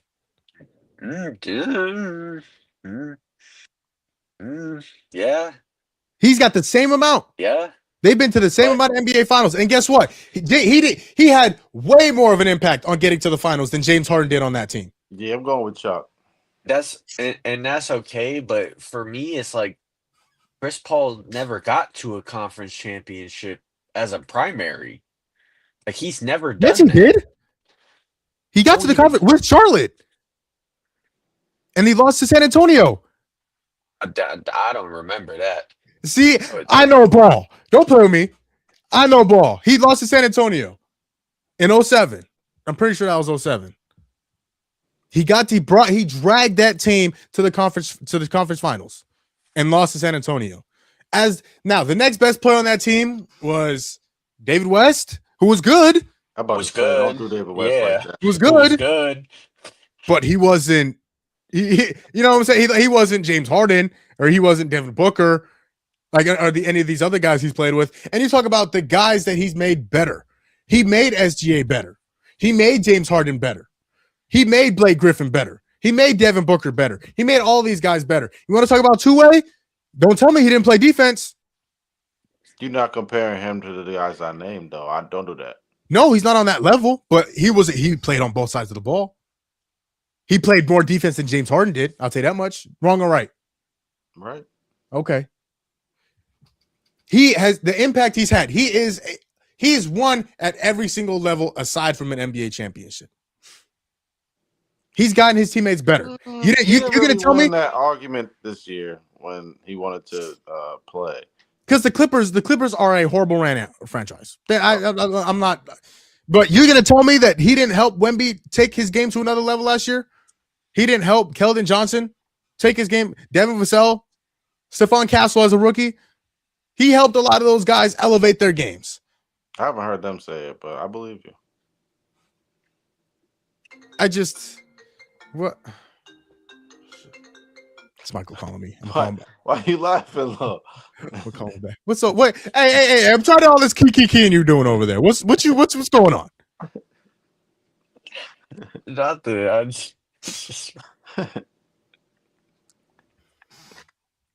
I think all of our players are valid. Okay, hold on. You know what? Hold on. Stand by. Hold on. What Mike at? Hey. In the middle of the ocean? You want to say hi to the podcast? Mike, where you at, in the middle of the ocean? Hey, bro, what's up? Yeah. You live shit right now? Yeah. Tell him the Knicks suck. He said, "Hey, Tone said the Knicks suck." Yeah, we talking about that right now. We just get y'all buckets. I'm gonna let you know here in a few minutes too. My Giants beat Chicago. Goodbye. No, they didn't. Don't do that. See, there you go. See that? You see what I'm saying? You see what I'm saying? People. Hey, all right. It's like okay, but that's gonna close out this show. Okay. First show. So hold on, time out. Oh, I've been doing research things. Chris Paul did not make a conference finals with the Hornets. I promise he did. When did He didn't. In 2006 and 7, he didn't make the playoffs. The following, they were in the semis and lost in 7 to San Antonio. Yeah, in the semis. If I recall, he couldn't get out of the semis until he played with. Like I was willing to believe you because it sounded good. You were very confident about it. With the Clippers, he lost with the Hornets, and then he kept losing with the Clippers. And then, like, it was James Harden that got him over, or actually Devin Booker that got him over the hump. Gosh, yeah. I could have sworn he made a conference final. He did not. No, because they kept losing. They kept losing to San Antonio, and then they were losing to the Warriors. Going back to what I said, Chris Paul has never been a primary to make it to the conference finals. I should have ended the show earlier. He's never been a primary. Okay. I'm trying to see how I can combat this. I'm trying to, but you got to understand, like those teams. But those teams that he did make it to the conference finals with don't make it there without him. So you're saying he deserves this basically off of mentorship, is what you're saying? No, absolutely not. That's exactly what he's saying. No, absolutely not. Because the reason why the Rockets lost to the Warriors that year is He got hurt. Is because he got hurt. If a lot of people like because Lo said, he was not the A. They shot so poorly in Game 7 and only lost by what, like 5, 8? With a lot of people believe with Chris Paul in that game, they win that game. I believe because he's the A, because he's the B. The Rock. A facilitator. He's the stability. And listen, that's fine and dandy, but when you put him next to the guys that we mentioned, it just doesn't hold up. I don't know. I'm still taking Chris Paul. We got Karl Malone, who was in 2 finals, and he played your GOAT. He played your GOAT and lost. So he's got the MVPs. Who'd you put higher? Steve Nash or Chris Paul on that list on players never to win a ring? I would put Steve Nash higher on that list if we're putting everything together. He's got 2 MVPs. He's got 2 MVPs. Got the finals run. Okay, like, Steve Nash or T-Mac. That was the other person I would have said. That's the other person I was thinking. But again, it's the accolades and then T-Mac never made it to the finals. Steve Nash or AI? Steve Nash. He would have to say Steve, but I don't know because AI got at least I'm staying consistent. AI got the MVPs and the scoring titles. It's like Steve Nash was never an A. Again, he was not the A. Allen Iverson was the A. What? How can you win MVP and not be the number one? He wasn't the number one. Who was the leading scorer on that team? Just because you're the leading scorer does not make you the best player on the team. Amari wasn't better than Steve Nash at any point in time. At any point in time during the 7 seconds. Who's the better defender? Amari. Who's the better scorer? Amari. Conversation over. Nash. What? He was the facilitator. I think Steve Nash is a better scorer than Amari. Yeah, you better go back and watch Amari Stoudemire's highlights. Especially the Phoenix Suns Amari Stoudemire. Okay. 60% of his buckets not set up by Steve Nash. He played for the New York Knicks as well, and he wasn't the same player. You know that, Tone. He fell off a cliff. He was still a better offensive player than Steve Nash because you know what Steve Nash also played for? Offensive player. I'll give you a score. He wasn't the better offensive player. I said score. You said offensive player. Oh, my bad. I still think that Steve Nash is a better scorer. He's a 3-level scorer. If you that nice of a 3-level scorer and you're averaging 20 points, there's a problem. You don't think he could have? I ain't seen it. Tone, come on, dog. You know basketball well enough. If Steve Nash wanted to average 20, he could have. Why would he not? If you're trying to win a championship, because that is what was winning basketball games. Just because I want to score 20, if I score 20 points and we lose, what's the point of scoring 20? Because his facilitating. He was scoring 16s, 18s. Maybe if he scored 20, we win.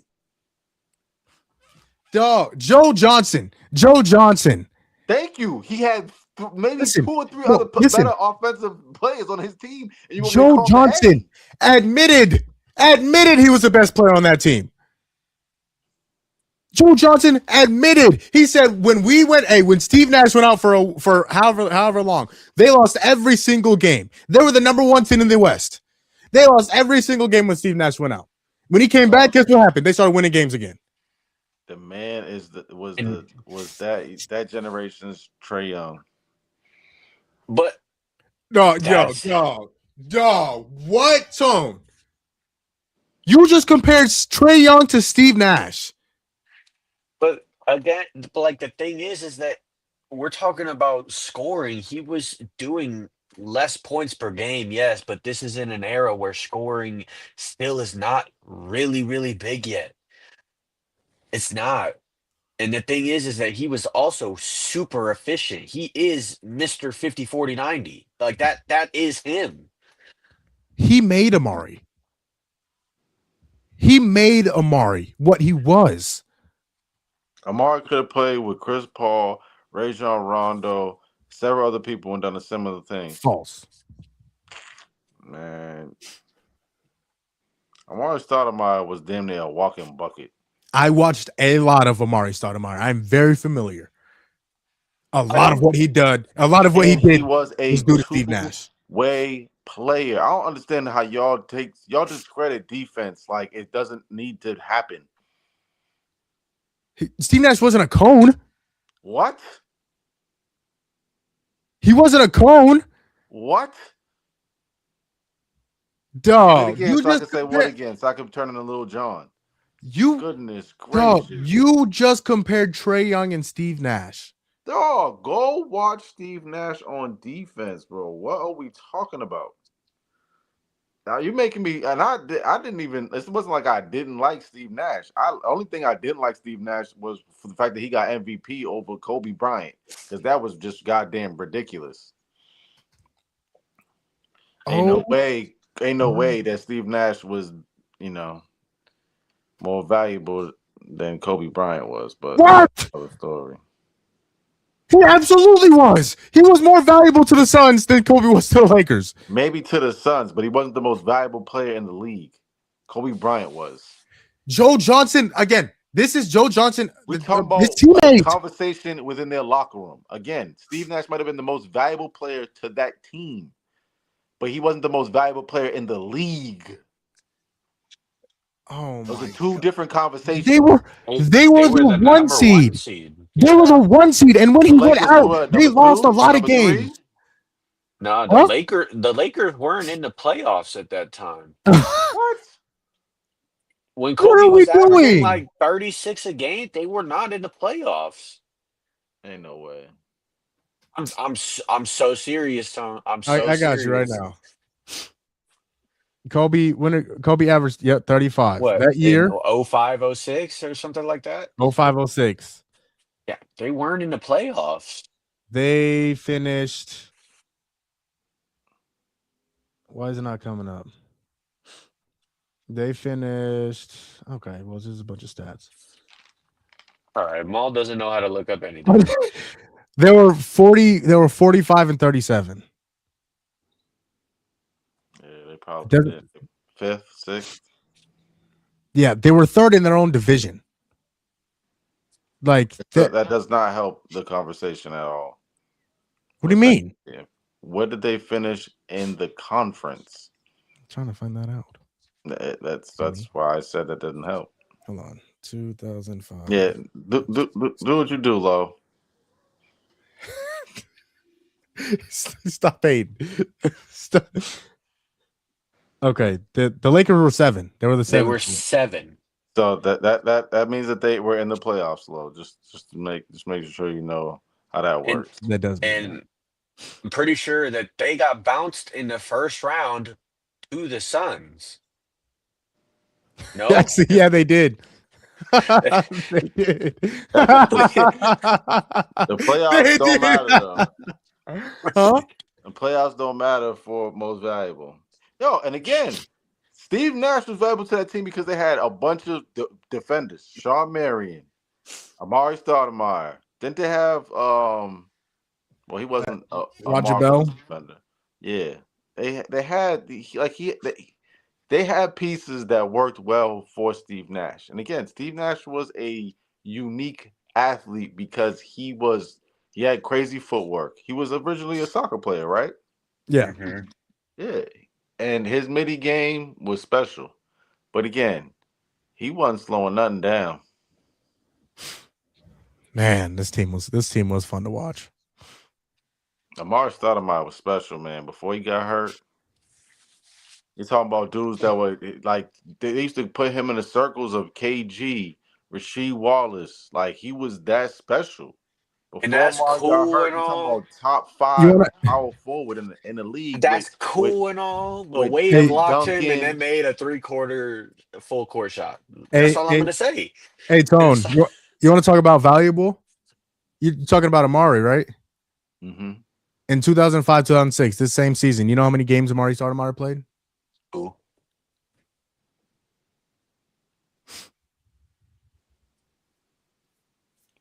And they were the 2 seed. You said what? They were the 2 seed. So who averaged numbers for them at that year? Huh. I'm thinking number 13, the white boy with the long hair. What did he average? 18 points and 12 dimes? He averaged. Yeah, probably 19 and 12 or something like that. Yeah, something. Hold on. Now I gotta go back. So in 2005, 2006, he averaged 19 points, 11 assists. He led the league in assists, led the league in free throw percentage. He was the MVP, All-Star, NBA first team. Yeah, it's Trae Young. Trae Young type of work. 50, 40, 90. 50, 40, 90. Those are Trae Young stats. What about the 57 wins? That's a Trae Young stat too? If you put Trae Young on OKC and take SGA, like he's surrounded by defenders, they had I would say it still wouldn't make a difference to you, Tom. It wouldn't make a difference to you at all. Because hey, D'Lo, here's the thing about Tom. He praises SGA. SGA is a two-way player. He consistently gets attacked defensively. He's the every worst, game. He's the worst defender on that team. Who else are you going to attack? He's not a good defender. Tone. You going to attack Lou Dort? I'm just going to say, because Atlanta has the same thing. Dyson's playing defense. Jalen Johnson's playing defense. Onyeka's playing defense. It's not enough to cover. They don't have the experience. Nikhil Alexander-Walker. And that's why I said that. I feel like they need a different coach. Now it's a coach. Tone. I said that. Did I not say that in my early statement? So It was good having you on to the show today. It was great show today. Dog. It's one thing after another. Like you didn't say nothing about Mike D'Antoni when we was talking about Steve Nash.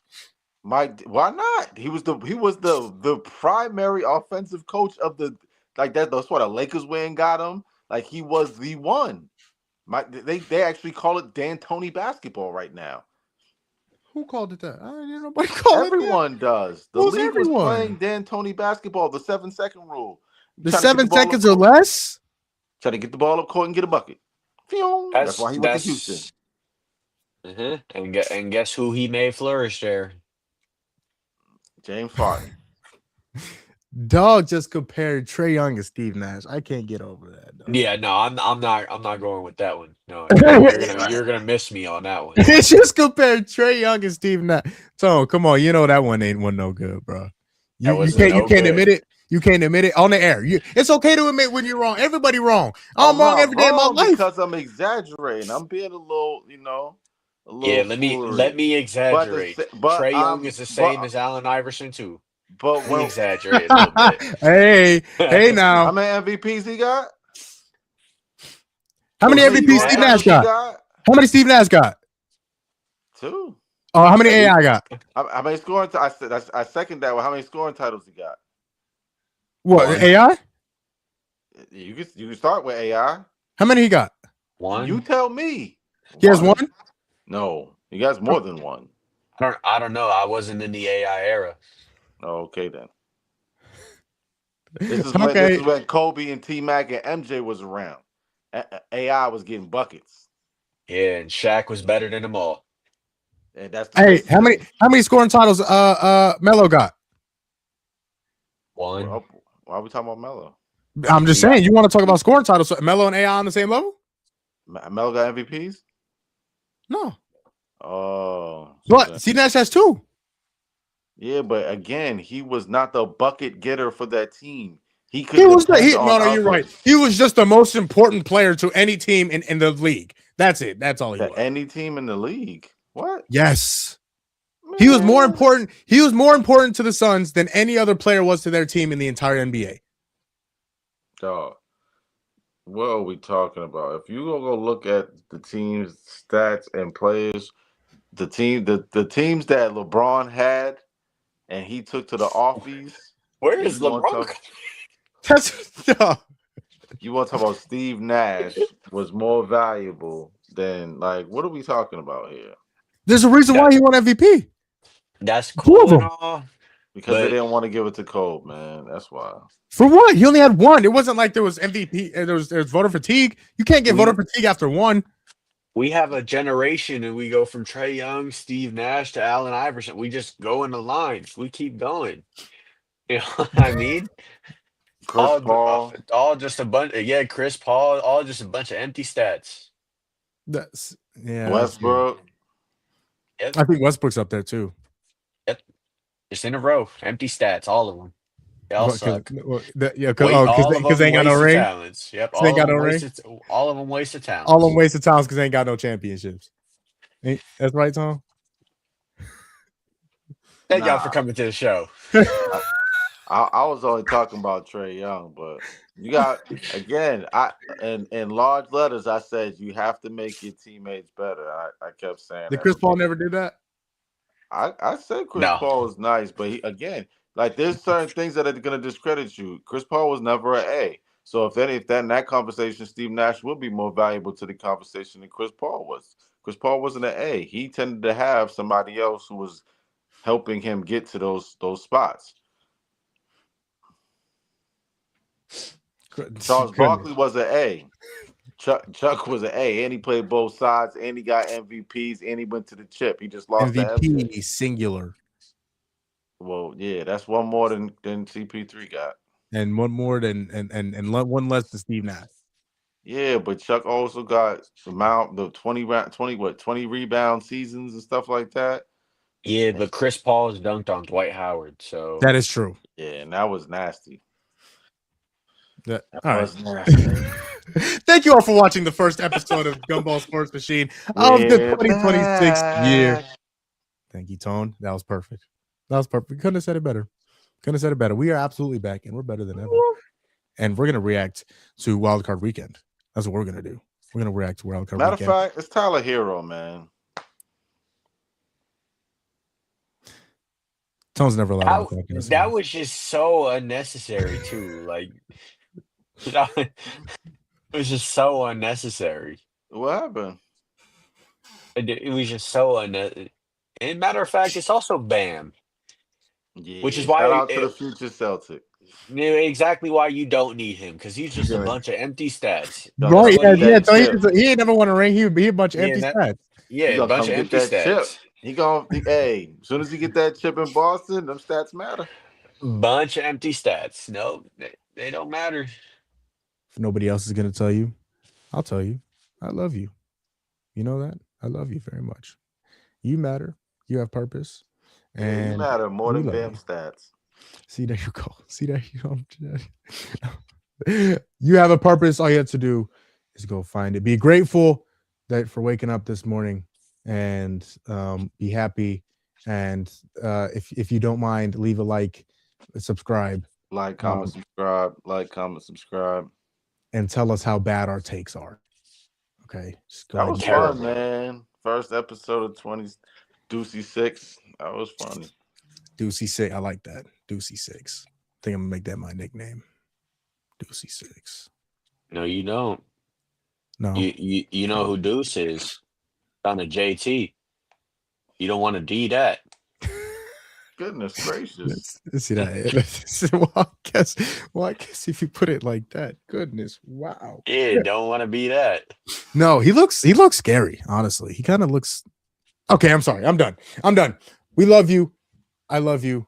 God is good. What else? What else do I say? As always, what was the last thing? Say, it's nice to be important, but it's much, much more important to be nice. Yeah. Yeah, Lo, hold it down. Because that man doesn't remember what we're saying. We'll be back after Wildcard Weekend. We'll react to some of those games. So all my picks were right. Just to remind y'all, theirs were wrong. Let's put money on it. We can do that, but just know that if Maul loses, he's not going to pay you. I'm not putting no money on anything. I don't know why. I don't know why. Okay, when you eat the chip,